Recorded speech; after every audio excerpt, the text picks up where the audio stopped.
con medio metro de cadena, sin agua, sin comida y a la intemperie. Deshidratado, dándole el sol, ya paramos a beber en una fuente. A pique. ¿Cuánto lleva sin comer, Dios mío? Uf, no sé, pero... ¿qué tal?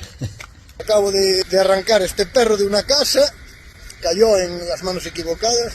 Madre mía, ¿cómo está? Mira, pulgas, carrachos... ¿Qué? ¿También vas a navegar tú? Es un ángel que cayó en malas manos y nos lo llevamos, obviamente. Ya miraré qué hacer con él. Pero lo importante era quitarlo de ahí. ¿Qué es esto que me estáis ¿Lo quieres de compi tú? Mili, ¿quieres un compañero moreno?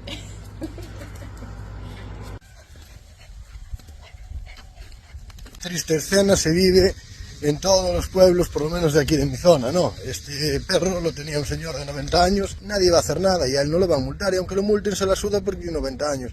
Esperemos que las generaciones próximas se conciencien un poco más con los animales y con sus cuidados y no pasen estas aberraciones de tener a los animales así. Me voy a comprar una pipeta para desparasitarlo y tal, y a ver si le podemos hacer que alguien se lo quede.